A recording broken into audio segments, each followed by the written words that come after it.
All right, fun day in the Valley. Proud of our team. Always a special day with military appreciation and all that, and then senior day, and especially when you get a chance to play. I think we got every senior in there, I believe. It's always fun to be able to finish your season, at home, being able to play everyone. That was a blessing that it worked out that way. And just happy for our fans, to be able to finish up the season, a couple wins in a row. We've had 1-3 in a row. We're playing our best football, down the stretch here, which is good to see. And it's fun to watch and fun to see the growth. I appreciate our fans. This is This is my 23rd home season coming to an end today. So 23 years of battling out there in the Valley in a lot of games, and I'm just grateful for all of it. The big wins, the painful moments, I'm grateful for all of it because it really is just a special place to do something that you love to do. Play, coach, whatever it is. I never forget my first game here in '03 against Georgia, walking from the McFadden building over here. I had no idea what to expect. And man, it just never gets old. I'm just thankful. Again, it goes fast. Hard for me to kind of wrap my mind around that. So again, Valley will be closed for a while, and we'll get back out there sometime this spring and all that. But I just appreciate our fans because they've shown up all year for us and given us an amazing environment. And then I'm thankful for our seniors. These guys. The purpose of our program, graduation, equipping yourself as a man, having a great experience of winning a championship, they've done all that. They've done it all.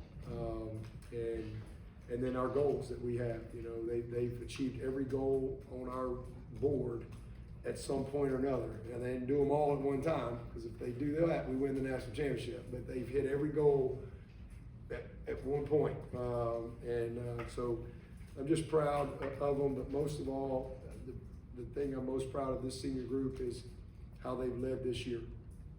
Because they've done a lot of stuff in their careers, but how they've led this year, I always say, it's easy to be all in when everything's great. But who are you when it don't go great? Who are you when you think you're doing everything right and you're not getting the results? Who are you then? And these guys have been amazing. They've been resilient. They have stayed together. In fact, they've gotten stronger, and they've really, truly fought for each other and fought for this place. And I'm just thankful for them. They've been an amazing example. They've been an inspiration to me, and they've been an inspiration to their teammates. And I'm forever grateful for how they've led this year. And then Joey Batson, his 29 years being our strength coach, his last home game, that was a special moment to be able to honor him. But a lot of good things in the game. Again, got to play a ton of guys. I don't know what the actual number was. I think we played most everybody. There couldn't have been many. So we'll get the actual number. But balanced day, 200. And again, got to play a lot of guys. Cade, I think he's the 6th quarterback to have 25 wins. And 9 of 15, 2 touchdowns. CV, 9 of 15, a touchdown. He also averaged 5.3 a carry. There was 17 different receivers, I think 6 different tight ends maybe, a couple tight ends with touchdowns. Was great. Antonio Williams, how about that guy? A couple touchdowns on senior day. I think he was close to 100 all-purpose, had big punt return. Todd Mike Williams for career touchdowns, 4th all time. And then, Gid and Easy E, they had big averages per carry. Gid was 7.4, Easy E was 5.7. Tyler Brown had a big touchdown run on the reverse. Good to see that. So a lot of good things, and then to be able to, we had a pretty good plan going in on how we wanted to manage the quarterbacks. So to be able for it to work out, the way we wanted it to work out, and really get Denson some significant time was awesome. And I just thought he was. That's what he does in practice. That's what we've seen. He showed up really raw, but he's developed, and he's had a great spring and summer. And again, there's been a lot of growth you don't see, but it's going to pay dividends. I'm really proud of him, and I mean, 17.7 yards per carry. I think they told me that's the most since 1947 by a quarterback. And 6 carries, 106 yards, and our first quarterback to have over 100-yard rushing since Trevor in 2019. He was 4 for 4 and had a nice touchdown pass on an RPO there to Logan Brookie. So yeah, that was awesome. And so again, got a chance to get everybody some playing time, and but really excited for him as a guy that he and Logan, 2 red shirts, that were able to get out there and play a little bit. I think that might have been Logan's second game as well to play. So good things there. And then had a good punt return. Got Juju in there. Juju, his first college play, I think it was a 10-yard return. He's going to be a fun player. He's a guy we kind of got our arms around a little bit, and we're kind of getting him where we need to go. But I think he's going to turn out and be an exciting player. Jack Smith, 48.5. Hoosier had 11 in a row, and then we had a miss there at the end. So a lot of good things. And defensively, I think they only popped one good run. That was on the option. 66 yards rushing, 5 of 20 on 3rd and 4th down, a couple of sacks, won the margin, 2 turnovers was big for us. And I thought Sammy Brown was just awesome. I mean, he is just blossoming into what we all felt like he could become throughout his career. Had a really good freshman year, and he's just kind of built on that this year, and more to come. So really proud of him. And again, defensively, especially in that first half, I just thought we did an awesome job. And then we got to play a lot of guys, and sometimes it can be frustrating on defense because it's points. You don't just get to punt. It's yards, it's points, and all that. But we just need to play some of those guys, and some of them got exposed a little bit. But that's how they get better. They got to go play, give us a chance to coach them and teach them and hold them accountable to what we're trying to do from a standpoint. So a lot of great things in the game, and just again proud of their effort. So now we'll look forward to a great week of prep. Enjoy this one tonight, and we got a big one next week. But we're bowl eligible. It's a big deal. Tim Barre told me that he said 130 years there's been 30 teams at Clemson start 1-3, and I think we're only the 4th team to rally back and get to the postseason. That's not what we were shooting for coming into the season, but you got to respond to where you are, and so to see them to respond that way and do something like that is awesome, and we just got to see if we can keep building momentum. Coach Hayes, you lost and go down with Palmetto Bowl coming up. Anything on him? No, I mean, I think it's just a sprained ankle, so we'll just have to see, where he is day to day. The big one is Olsen, so he's going to be out. He's going to have surgery. I think they said he has a patella tendon. I believe that was what you got to get the MRI, but they felt pretty confident that's what it was. So not an ACL or that, but it's still, you got to go in there and fix it. Hate that, but he'll be the same thing that Kobe had to have. I think Kobe had the same thing last year, McLeod, and he's doing great. He's great. Olsen will bounce back too, but just hate that's a loss for us there. So again, it's Josh, Sapp, and Benny got to step up, and Logan and Chef. Those guys have to step up for us to get it done. Your starters in the offensive line today, just what were your thoughts on the performance of that first unit? They did good. They did good. I thought, they did a lot of some unique pressure stuff, especially in their all-up package. Brought some corner blitzes, a couple different pressures. They communicated well, did a nice job. Cade had the one horrible, I guess it goes down as a sack. You're going to use a grounding, right? So then they go down as a sack. That should have never happened. He held the ball for like 10 seconds. Had plenty of time to get rid of the ball there. But, I guess it goes on the OL. But they did a nice job. Did a good job with the opportunity they had. Amari Adams was unavailable. What's his injury status? Yeah, he's going to be out for the year, unfortunately. He got hurt in practice on, what was that? Is that Tuesday or Wednesday? Tuesday. It was Tuesday or Wednesday, I can't remember, but ankle. And so he's going to have a tightrope. and he'll be fine, but he's gonna be out. And with Lawson, he was in the start of the third quarter. It was mostly backups. Is that a time where, in hindsight, you wish he wasn't in? Or? Yeah, I wish he wasn't. I mean, it was a package. Yeah. I thought we had everybody out, honestly, but that's a package where he's inside, and honestly, I didn't see that's on me. That's 100%. I shouldn't. We shouldn't have been in there, but Yeah. if I'd have really seen it, I should have called timeout and got him out of the game. But hey, it's a package, and he was kind of the only guy we had for that. But that's football. I mean, those things can happen. Is it somewhat disappointing to still have the first team defense in there in the fourth quarter at one point? No, but just, I mean, you got a bunch of backups, and yeah, you'd like to see him go in there and just shut them down, but you got a lot of guys that hadn't played much, and 31-10, we're like, hey, we need to get the ball back right here, and we need to go and get a stop. So I think it's good to see those guys be able to go in there and get the stop, but it's also great to be able to challenge and teach your backups. Of where they are and what they got to do to get better. Some of them do great, but collectively as a group, we were a little disappointed with a couple of the things. But hey, they score right there. You're in a dogfight, so we need to stop them, and they did. Have they scored? Would you have put? Absolutely, Yeah, we put everybody back in there. Absolutely. I mean, all of a sudden you get in a little tighter game, but again, I know that can get a little uncomfortable, but they need to play. Like, guys need to play. There was never a point where we felt like we didn't have control of the game, but you got to coach guys, and guys need to go play.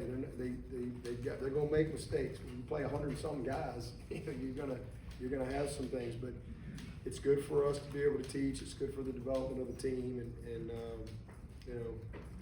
be able to coach them off the tape. Instead of them being in the room and just watching somebody else get coached and learning, they can actually see themselves. So that's a plus for us. Coach, you mentioned a raised stat, just 4 teams with a bouncing back from a rough start to a bowl win, or at least to a winning season. This has been a hill and valley definitely kind of season. How's it feel to win the last 3 games, the last 2 at home, the big road win on the road at Louisville?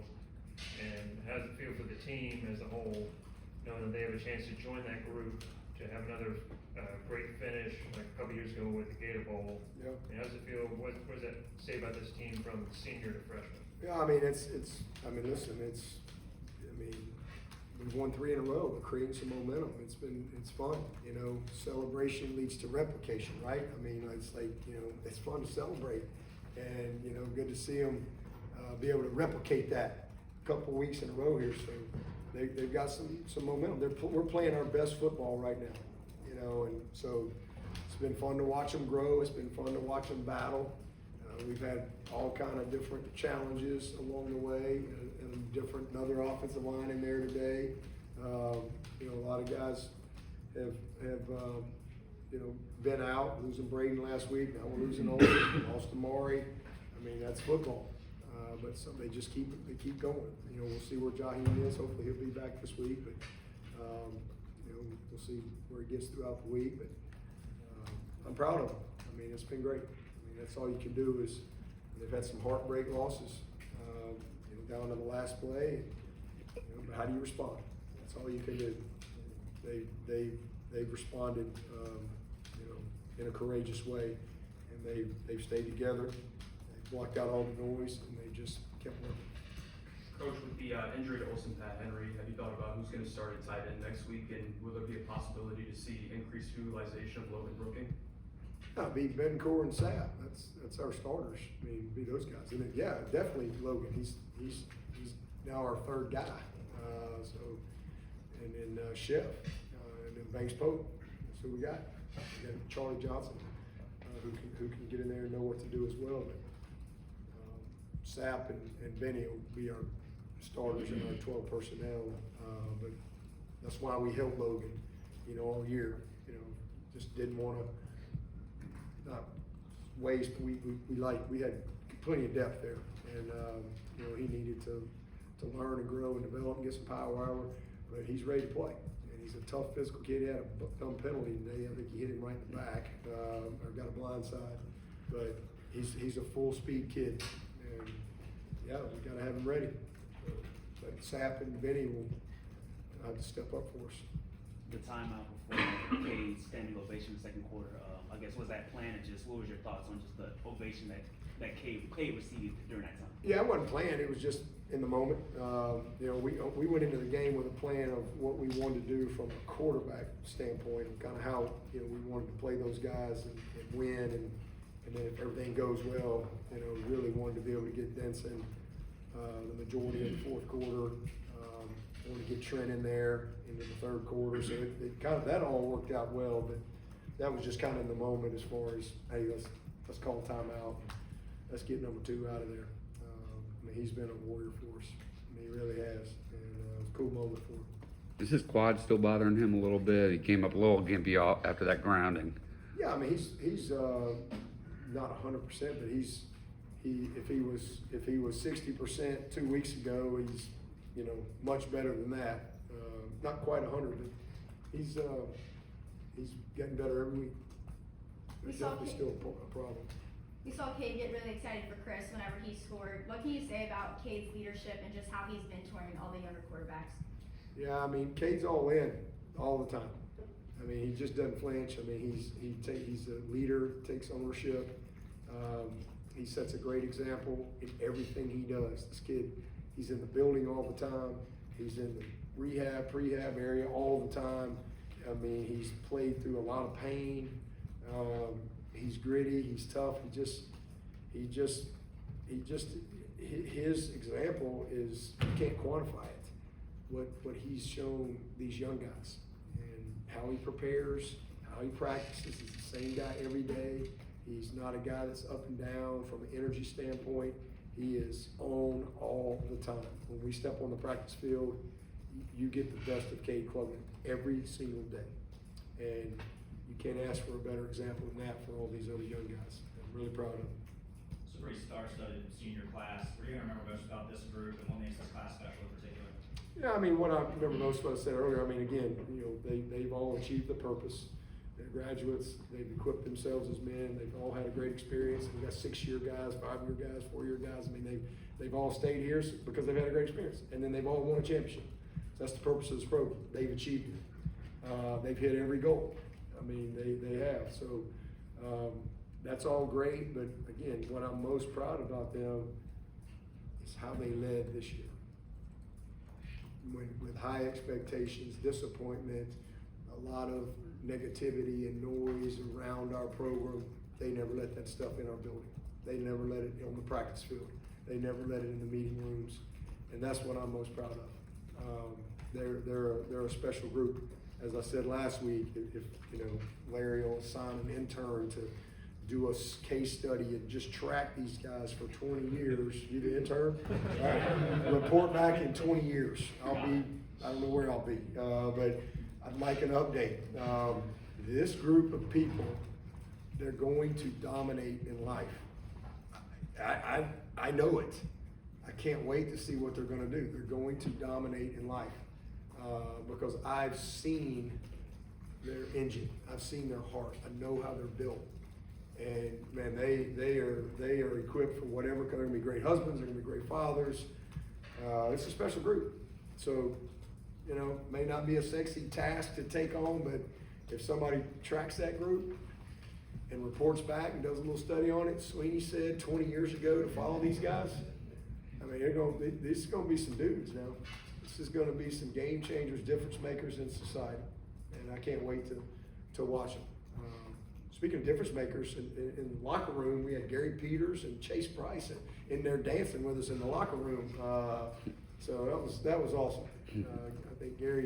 I think he's like maybe the highest paid DB in Canada. He's been playing since 2013. He's still playing. He and Chase, I think, came in, just finished their seasons and came in for the game. And, you know, fun to see those guys in the locker room as well. How much fire are you expecting to see over the next week and motivation from this group to go into Columbia and, as Kate said, flip the script? Yeah, I mean, it's the state championship. I mean, it doesn't matter if you're 12-0 or 11-0 or 0-11. This game it means a lot to a lot of people. It's a forever game. You know, there might be some games along the way, you'll say, well, what happened in that game? Somebody will be like, yeah, I don't really remember.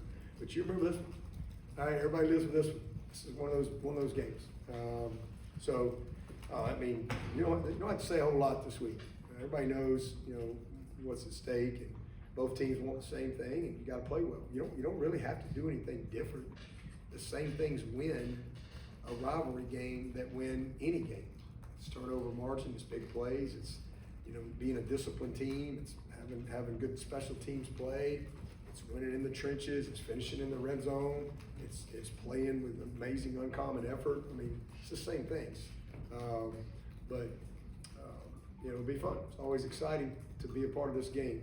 13 Alabama-Auburn games, and this is my 23rd Clemson-South Carolina game. So whatever that is, was that 36? Is my 36th rivalry game, you know, of just like, you know, it means a lot to a lot of people. And I look forward to the challenge this week. We'll have a great week of preparation and go in there and give it all we got. Antonio pretty much confirmed after the game that he's going. He's not going to come back next year. Told us. I mean, has he had that conversation? Oh yeah, he's definitely going. He's graduating. Unless you can talk him into coming back. I guess he's got another year. I think he's got another year, but no, he's ready. He's ready. He's ready. Somebody's going to get a great one. He's as good as we've ever had. He's different than some of the guys. He's different than Sam. He's different than Mike. He's different than Nuke. He's different than T. He's different than Hunter. He's different than, you know, a lot of these great ones we've had. But he's as good as any of them. He's a special player. He is a complete player and going to be a great pro. And I'm really proud of him. I've really enjoyed coaching him, challenging him, teaching him, encouraging him. You know, he'd probably tell you I was really, really hard on him early in his career, really hard. But I also knew what he could be, and that's my job is to push him to become the best version of him. That's what I'm supposed to do. But he has to decide if he's going to accept the challenge and buy in. And boy, did he! I mean, he's become an amazing leader. I saw his mom and dad out there today, and just it's great to be able to hug their neck, and they're so proud of him. His grandmother, I see her she comes to about every practice. She lives in Greenville, and she brings her chair and sits at practice all the time, and she's his biggest fan. I'm gonna miss her.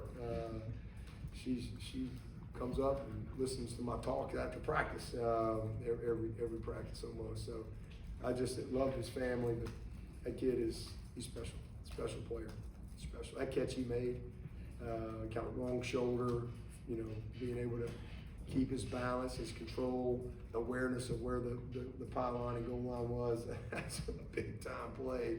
That was not an easy play, but he makes it look easy, and that's what those great ones do. So he won't wait long to hear his name called. He'll be one of them early guys that'll get his name called. He'll do great things. He'll have a great career. You scored in the final minute. What was the philosophy there? Just keeping guys on the field, Denson and everybody? Just let them play. I mean, you don't know if they're gonna score. I mean, they can tackle you. Just call it a run play. So just trying to let those guys play. That's it. You know, those guys need to play. They practice, and you got your fourth quarterback in there, and you know he needs to play every rep. So it's good to see and fun to see him find a way to get in the end zone in that last one. Coach, in terms of the secondary and the safeties, have you seen an improvement in them since the Duke game? Absolutely, a big improvement. Yeah, they've done. There's been Tom's done a good job in just some things as far as kind of their meetings and stuff that I think's helped them from just communication standpoint on all of them, and they've made a lot of nice plays. But you know, Ashton and AV have been really solid. I think they've had about 4 good games in a row. They're playing some good football for us. You know, Khalil had a couple good plays today. Ricardo, Ronan had a nice play. I think he had a big TFL at one point. And again, we got to play a lot of guys, so not a lot of busts. You know, we had a couple games in a row where we had some massive busts in the game. You know, you play 50 plays great, and you have 3 horrible plays, but they cost you. So they've been much better. Coach, what does Chris Denson's progression stack up to other first-year QBs you've coached in the past? You know, I mean, from a physical standpoint, he's progressed great, you know, because he was a kind of a lean, slender guy coming in here.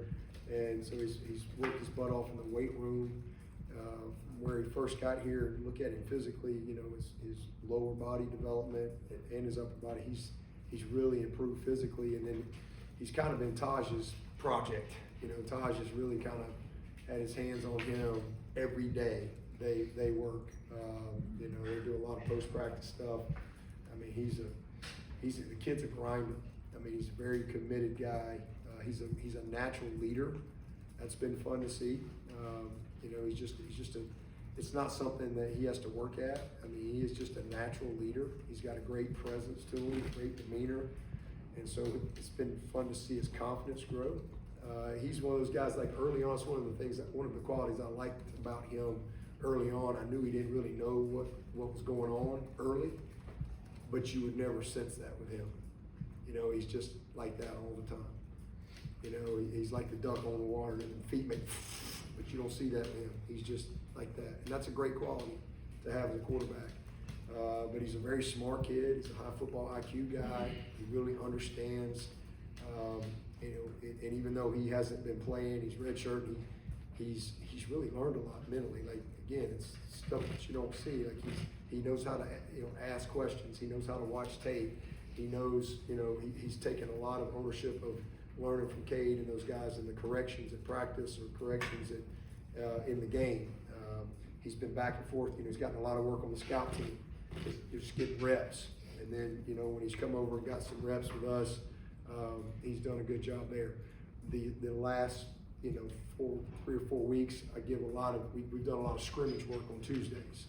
You know, so a lot of live scrimmage with our pride group, and so he's gotten a lot of live scrimmage work where he's live. You know, he's the only quarterback we've made live because it's kind of his gift, right? And it's just you almost do him a disservice when he's not live. And so, again, if we couldn't do that if he was the starter or the second team guy, but in the role he's in and redshirting, we've really kind of forced the issue with him to develop throughout the season because he's gotten, again, a lot of live scrimmage work. That's kind of been his game, has been Tuesdays. And then he's been getting some 2-minute work on Wednesdays. So it's been good. I've seen a lot of growth, a lot of progression. And he's really worked on his throwing mechanics, his lower body transition, a lot of those things. So he's made a lot of improvement and it should be a fun spring. It should be a fun spring. CV, him, and you got a couple of good signees about to roll in here in a couple of weeks that we're really excited about. And then you always got Trent. He's like the old singer dog laying on the porch, man. You just throw a little food out there and he's ready to go. You ain't got to worry about Pyramid. He's always ready. I imagine having Denson this week pretty valuable in prepping for Sellers. Absolutely. Because as y'all saw, he can give a look, and he's done that, a couple times this year for us. So definitely be a part of our prep. Speaking to Kate earlier, you talked about how special it is to see these younger players experience their first big plays. How do you see the support and mentorship, not only in the games, but like in practice? I think that's one of the cool qualities of our team. It's a selfless team. In fact, I had a young man named we call him TC. His name's Tyler Connor. He's a walk-on kid on the roster that knows his role, works his butt off in his role. He's a very selfless kid. Scout teamer, and he came up to me after and he was like, Coach, I really want to recognize Tristan Lee because, he was fighting for me to get in the game. He was over there really fighting for me to get in the game. And I just think that's who we are as a team. We got a lot of selfless guys, and they all care about each other and they look out for each other and they celebrate each other.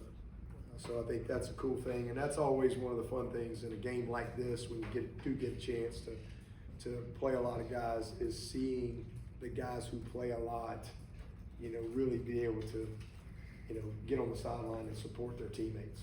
Whether it's quarterbacks, running backs, OL. I mean, we got We got big Cardoni out there, and, you know, he's 6'9", that poor DN's probably like, who the heck's this guy, you know? You take Blake Miller out, you take Ian out, and here comes 6'9" Cardoni out there. You know, so it's just fun to see the team excited to see guys get in there and get an opportunity to play. Tristan Martinez, I think he got a catch. The kid's from 4,800 miles away. He's from Hawaii, you know, Honolulu. And, you know, to see him get a catch on senior day was really cool. Zach Jackson, you know, Banks Pope and Chef. Man, Chef got in the positive out there today. You know, so it's just fun to see all those guys and to see the team be excited for him to get out there and make some plays. Fletcher Cotham's not a senior, but to see him go out there and make a big TFL, that was awesome. You touched on Joey Batson, but almost 30 years here at Clemson. What has he meant to this program?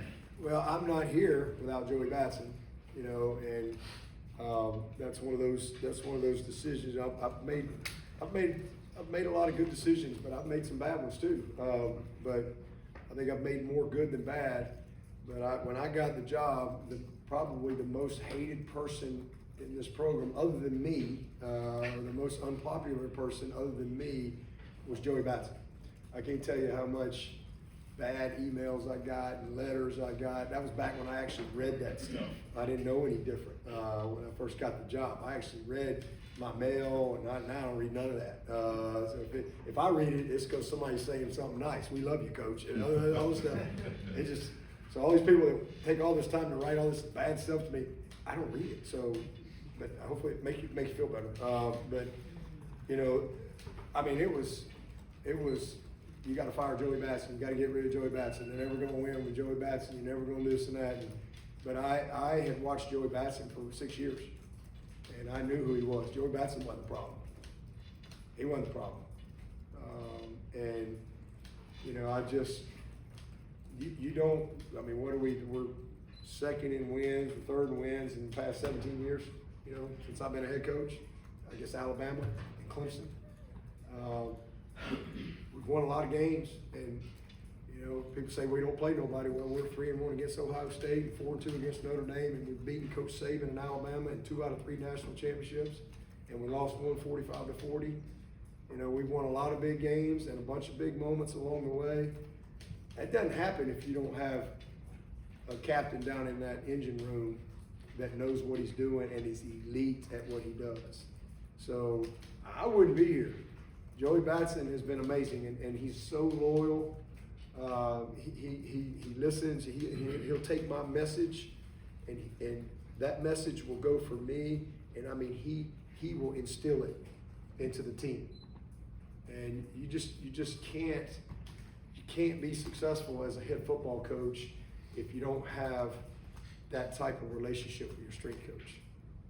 And I mean, so I just am forever grateful for him. I'm really sad that, you know, it's that role for him is coming to an end. I'm super excited about D Love. He's going to be amazing. But 29 years, that's a long time. And so it was cool to be able to celebrate that. But to answer your question, I mean, I'd probably been gone a long time ago without Joey Batson. You know, I mean, he doesn't get near the credit that he deserves. The toughness, the physicality, the belief, right, the grit, the heart, just the unshakable can-do attitude, all of that stuff. And that's your off season. I mean, you can just check our record since I've been a head coach. Our record with a lead in the fourth quarter. We lead the nation in one-score games since 2011. We lead the nation. You don't win close games.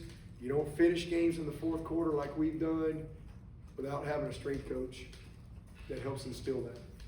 So I could go on and on and on about Joey Batson. And that's one decision that I look back on, and I'm thankful that I have a Savior, and that the Holy Spirit inside of me that guides me, and I'm thankful that I listened to him and went with what I believe was right, and especially at a time where I didn't really have much room for error. I really didn't. So man, I'm not here without Joey Batson. We can take one more for Coach if anybody has one. first snap of the game, did that go off Linthicum's ankle or? He just slipped it. I mean, slipped it. It slipped out of his hand. Cause he. I thought he, at first I thought he, I was like, what the heck, did he think he was under center? He's like snapped it in his butt. I didn't know what to, you know, but it just slipped, ball slipped out of his hand.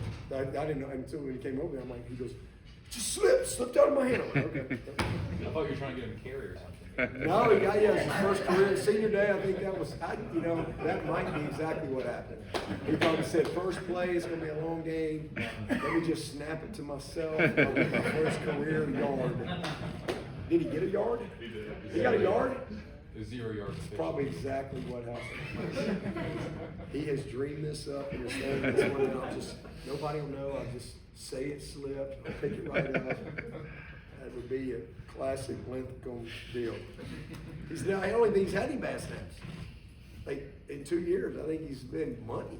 So that's probably exactly what happened. Officially a team rush for no yards. Team rush. Radio said it. I'll give him a yard. All right, thank you, Coach. Thanks, All right, Coach. appreciate it.